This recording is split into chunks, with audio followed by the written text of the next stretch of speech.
Welcome, everyone. This is a Michael Brooks show, I guess, special, standalone conversation with Djene Bajalan. He's a regular on this program. He's also a professor of history at Missouri State University.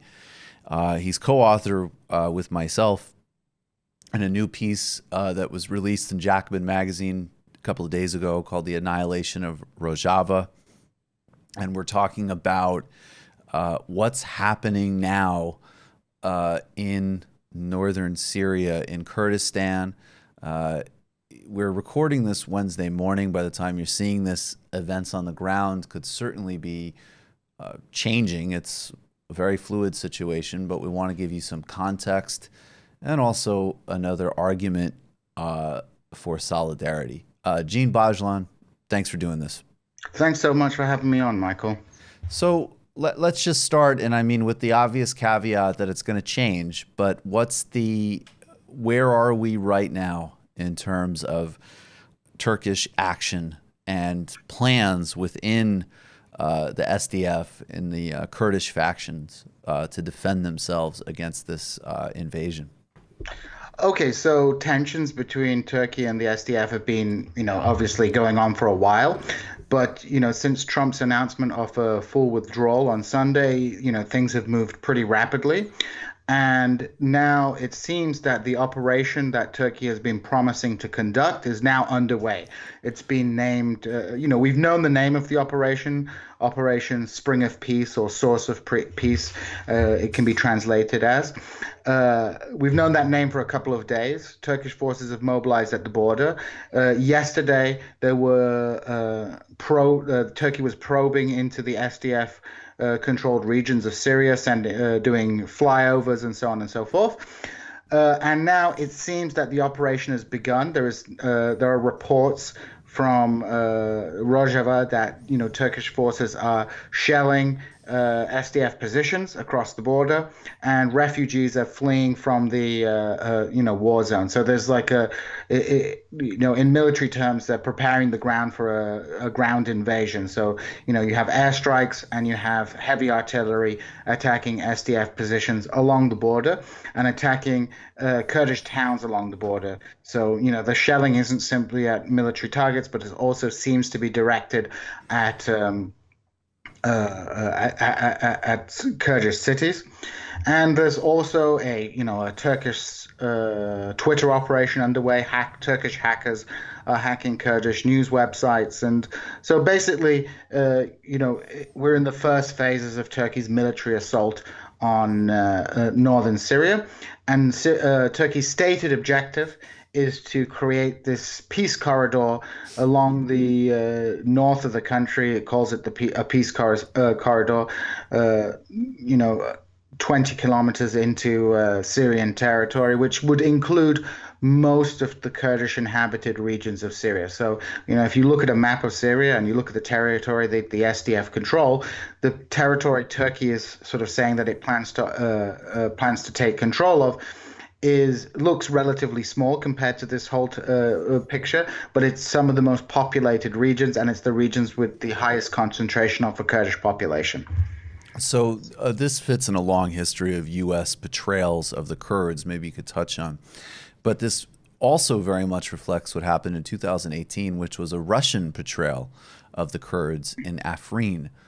How is that a precursor to what's happening now, and lay out the parallels there? Okay, so when we look at Rojava, prior to 2018, the areas under the control of the Kurds were sort of truncated. There were two areas. There was a small area in the west, which was Afrin, that was separated by Turkish-controlled territory. And then there's the sort of east of the Euphrates River, you have this larger region of Rojava. And so the larger region was primarily under U.S. protection. That's where U.S. forces supported the SDF in their fight against ISIS. And Afrin was basically under Russian protection. So when Russia withdrew that protection, the Turkish military basically had the green light to go in, and they invaded. And it basically gives us a foretaste of what Turkey plans to do with the territories that it takes over. People at the time of the Afrin operation were saying, "Oh, well, Kurds are perhaps exaggerating about what Turkey intends to do once they've taken over the region. They only want to clear out the SDF, which they regard as the Syrian wing of the PKK and a terrorist organization." And what we've seen is actually in Syria, and Erdogan made this quite clear before the operation in Afrin took place, is a plan to resettle Syrian Arabs in the region to transform the demographic makeup of the region, a campaign of terror launched against the Kurdish population, and property seizures, murder, rape, kidnapping, and Turkey is using not only its regular military forces but basically sort of its own militia groups, which are made up of sort of ex-Free Syrian Army kinds of people, ex-Al-Qaeda people, and even according to some forces, some ex-ISIS people. So, religious extremist groups that are basically under the control and paid for and armed by Turkey. So there's two kind of big picture arguments that we always return to, and we'll elaborate on a little bit, but I actually want to get to some. I don't want to spend too much time on these areas because I want to get to where we are now and what there are sort of possible hopes for the Kurds in the face of this ethnic cleansing. I mean, let's be really blunt about what Turkey's up to here, and crimes against humanity. One element of the argument is essentially, look, there's a historical irony, a historical oddity, which is that a small group of U.S. troops, and maybe we should get specific about just how small it is, has been in partnership with a Kurdish faction that, in addition to being the most effective on-the-ground fighters against ISIS, which has the practical result of protecting numerous communities from genocide, is also presiding over a fascinating socialist experiment. Now, I always say the caveat that the Kurds are extremely PR savvy, and we're not discussing a utopia. But at the same time, we're also discussing an incredibly innovative and positive experiment. And really, if you're anywhere on the left, really probably the only group, certainly the only group that you could have any real sort of identifying politics with from the perspective of a just and democratic society. Now, the Kurds, and this is where the sort of tanky thing comes in. It's very easy from the heart of empire, sitting on a social media account, to criticize a faction like the Kurds having a temporary, an alliance with convenience with the United States hegemon. I think that sort of criticism is just ridiculous. However, the reality is certainly that this isn't durable, and that you wouldn't trust the U.S. to protect this experiment in the long term. And, there's clearly a contradiction there. And as I said, the other night on my show, that I think a good anti-imperialist left president would say, we want to get all U.S. forces out of the Middle East. We need to wind down this disastrous U.S. presence in the globe. But we also need to protect you, both because of our solidarity and also just frankly because of our partnership and all you've sacrificed. What is a long-term diplomatic plan that we can put into place to protect you from Turkey and to keep this region going in its autonomous state? And that actually leads to where I want us to go in terms of any moves left for the Kurds. But can we kind of touch on these two sort of broader arguments about the specifics of Rojava? Yeah, I mean, of course, there's criticisms people can have about Rojava and the way that sort of the Kurdish administration has run things and so on and so forth. But compared to the regions under the control of Islamists, under the control of ISIS, and under the control of the Assad regime, things have been a lot better. And the Rojava government has a significant degree of legitimacy amongst the local population. It's not purely an authoritarian project, and there are sort of very interesting experiments in anarchist self-government taking place there. Obviously they can be, you have your fanboys who will sort of look at it uncritically, but it's definitely something that on the left we should be looking to as a kind of example, especially in a region where we're frequently told the only choice is between sort of Islamist government or sort of secular military dictatorships. This is offering an alternative vision for the region, which I think is very important. And I think that's why a lot of people, a lot of leftists, especially in Europe, have sort of rallied behind the Rojava cause, because it is it's something that actually exists. It's not theoretical. It's not people making plans for the future. It's actually something that's taking place. Now, turning to the issue of working with the United States, if we look at American sort of imperial hegemony purely in terms of America, then obviously America pulling out is a positive thing.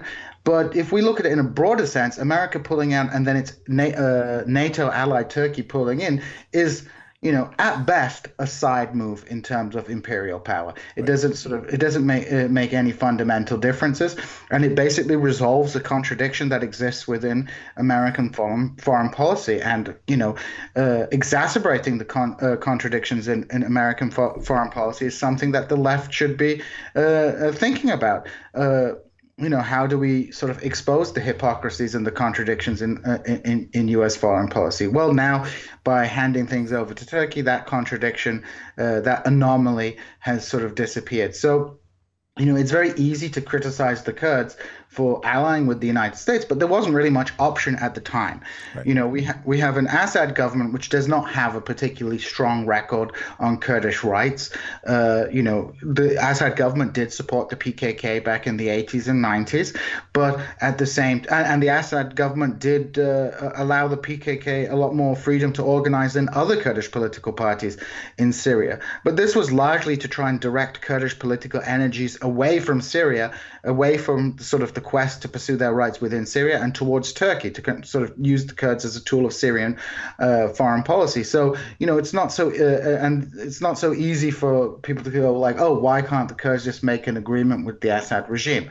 Now, on the flip side, you have Turkey, which is extremely hot, which interestingly enough, despite all the apparent complaints it has about fears of its security caused by the YPG, Turkey was quite happy to coexist with the YPG up until about 2015. It's important to understand that part of Turkey's sort of anti-Kurdish policy is less related to what the Kurds in Syria are doing, and rather related to sort of the right-wing and nationalist shift in Erdogan's politics after 2015, after he was humiliated in the general election by the success of a pro-Kurdish political party. So in order to strengthen his rule, Erdogan is not particularly ideological about things. He flips on the Kurdish issue. He'd been negotiating with the PKK beforehand, and sort of allies himself with the Turkish nationalists. And, the price of that is adopting an increasingly hostile Kurdish policy. We saw that in Iraqi Kurdistan. From an economic and military perspective, Iraqi Kurdistan, if it had become independent after the 2017 referendum, and I'm not making any value judgments about this, but it would basically have been a Turkish colony. Economically, it would have been under Turkish control, and politically, its only route to the outside world would have been through Turkey. But the principle of allowing Kurds to succeed outside of Kurdistan, or at least outside of Kurds to succeed beyond the limits that Turkey has placed on them, is something that Turkish governments can't. The AKP doesn't seem to be willing to contemplate, given sort of the internal dynamics that are taking place within that country.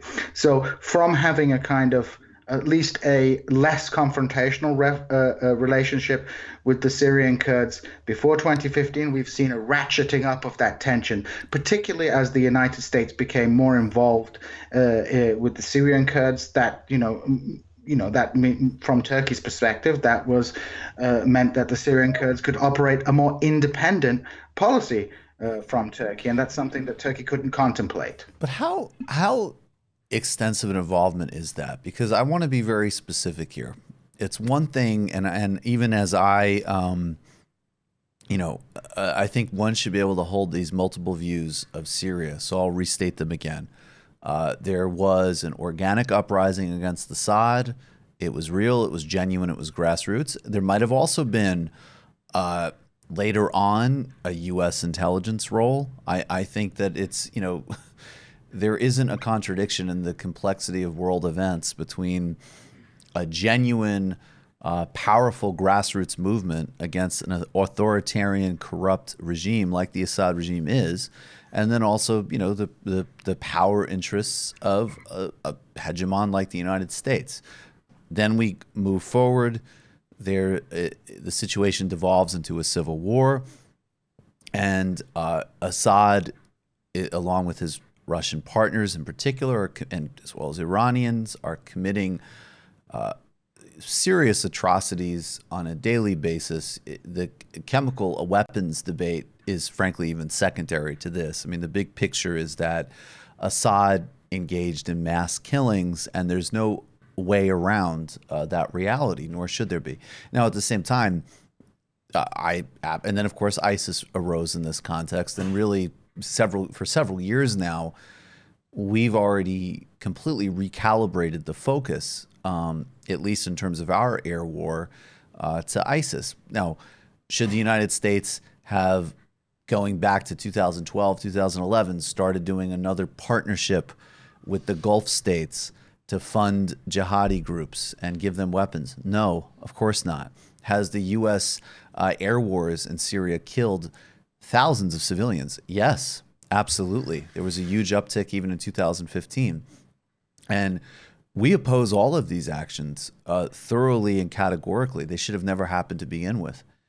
Now, this piece of presence in Rojava is really quite small.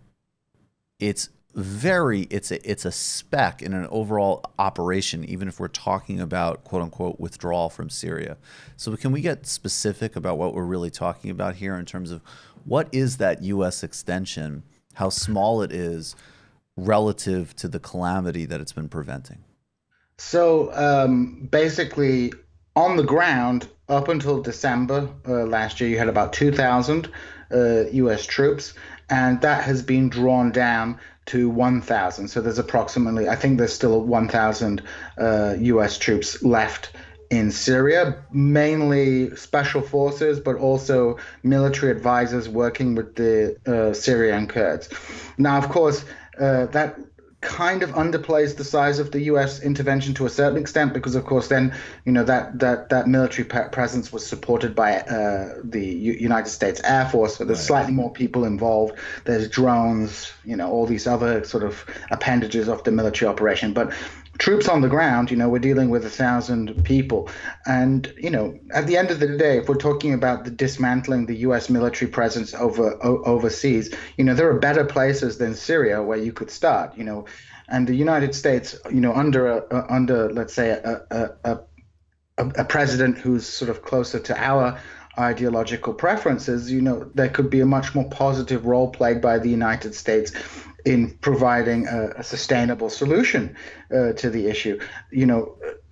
This could involve, one of the problems that the United States has had is that Turkey has vetoed the Syrian Kurds' participation in peace talks in Turkey, in Syria. So it makes it very difficult. People are going to have to compromise with the Assad regime. I don't advocate regime change, right. But the United States could have sort of got to a better position a lot quicker on this. Well, so Thabo Mbeki's point, I just want to say, played on the show at least a year ago with regard, he drew an analogy between Syria and his own dealing with the apartheid regime. To keep it short, oftentimes you're going to need to negotiate and make deals with people who have blood on their hands. That's just reality.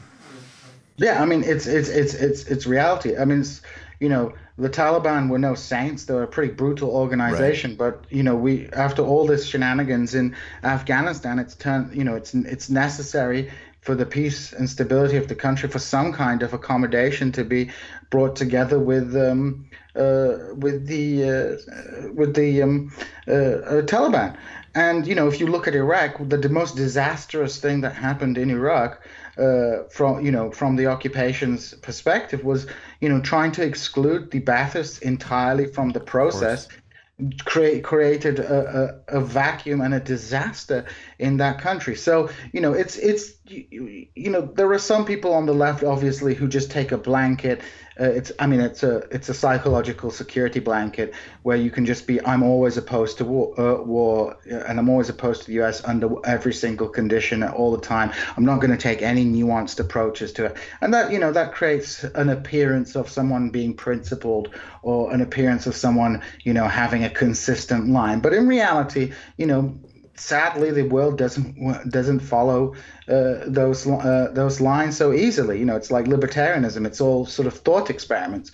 It's easy to sit in the West and say, well, any U.S. drawdown is a good thing, but the devil's in the detail. What's it gonna look like if by the United States abandoning the Kurds? Now, obviously, from the sort of neoconservative perspective, they're freaking out because it means that in the future, if they want to make alliances with people on the ground, they're not going to be trusted.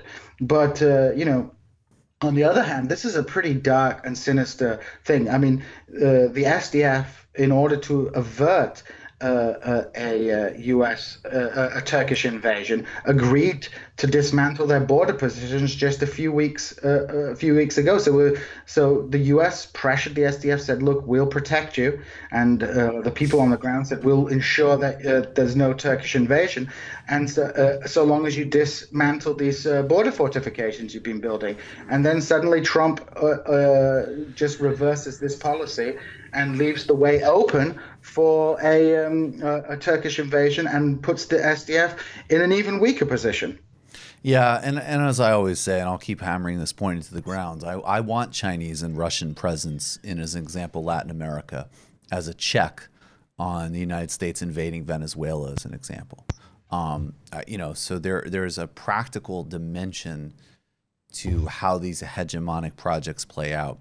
I mean, smaller and then a more serious question, but I mean that it almost seems like, I mean, not besides the point, but just obvious. I mean, what is the speculation around what Erdogan, lured Trump with to do this? What is the speculation? I mean, there's a lot of different speculation that's taking place. There was an article in Newsweek, for example, which basically said that Trump got rolled, and we've seen this before. The Saudis were able to impress Trump and his entourage by just sticking his big face on a building, Right. right? Wilbur Ross was super excited by getting a bushel of dates from his bodyguards. So what it could be, basically Erdogan. Erdogan is what Trump wishes he was, in a Right. sense. Totally. Erdogan is a real tough guy. He's a real kind of thuggish type of politician, and he's a street politician. He's someone who's come up from the streets. He's not like a big softy from Queens who nobody's ever said no to. Right. And so Erdogan probably it's possible that Erdogan threatened and said, "Look, if you don't get your troops out the way, we're going to go in, and you're going to have some casualties on your hands." Or it could be that Erdogan was like, maybe something would happen to that. I mean, Trump doesn't own the Trump Tower in Istanbul. It was a licensing agreement, but maybe there's business opportunities for Trump to enrich himself. And also possible weapons deals. Always on the table as well. Weapons weapons deals are another thing. Although again, that's a complicated issue because we're dealing with because Turkey recently angered the United States by purchasing Russian weapons. So Turkey is actually doing an excellent job playing Russia and the United States off against one another to enhance its own position. And the fruits of this is now not only has it been able to march into Afrin, but now it's basically rolled the United States, and it's going to they're going to turn on the Syrian Kurds. What's left? In terms though of what the SDF can do, I think it seems to me the play that is left is some type of partnership with Assad. What can they do to protect themselves and possibly survive this invasion? And it should be noted, we are still talking about an incredibly resilient and effective fighting force in the Kurds. Well, I think we will be seeing sort of armed resistance. It's important to remember that Afrin, which was, geographically isolated from the rest of Rojava, was in a very poor, surrounded on three sides by Turkey. There was, resistance for about a month there, and then the SDF withdrew to avoid turning Afrin town into a complete bloodbath. So they sort of pulled out rather than fighting street to street. Right. I don't know if we're going to be seeing. I don't know if we're going to see the same kind of resistance. I think the resistance in east of the Euphrates River in this area that Turkey's attacking is probably going to be a lot firmer. I don't think they'll be willing to withdraw from all the towns that they control. We might be seeing street-to-street fighting, and that's going to have a heavy cost on Turkish soldiers. Turkey has the advantage of being able to rotate in and rotate out soldiers, moving fresh soldiers in. But it's going to be a bloody conflict. So of course, armed resistance is going to be an important aspect of it, and sort of how long they can hold out before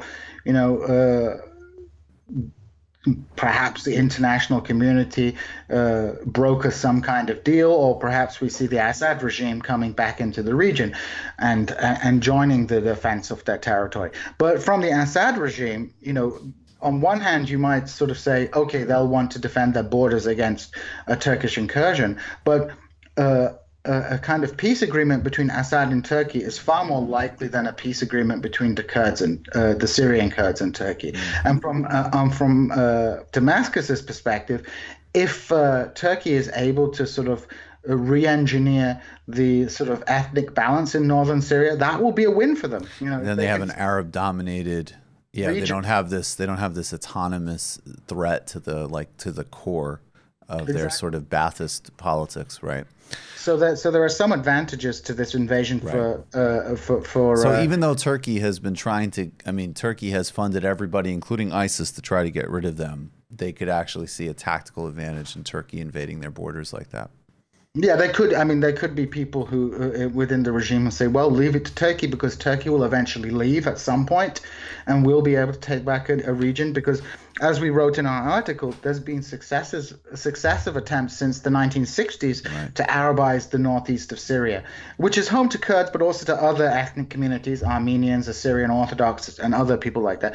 Basically, to bring it under firmer Arab control, we have sort of the stripping of people of citizenship in the 1960s, and we have the creation of the Arab Belt, where Kurdish farmers were turfed off their land, and Arabs were put in their place. So, Erdogan might succeed where successive Syrian governments have failed, which is re-engineering the northern Syria to such an extent, engaging in ethnic cleansing that the Syrian government doesn't have the resources to simply, do, and solving a problem for them in the long term, because Assad now is thinking in the long term because he's secure, and now they can play kind of the long game with the rest of the opposition.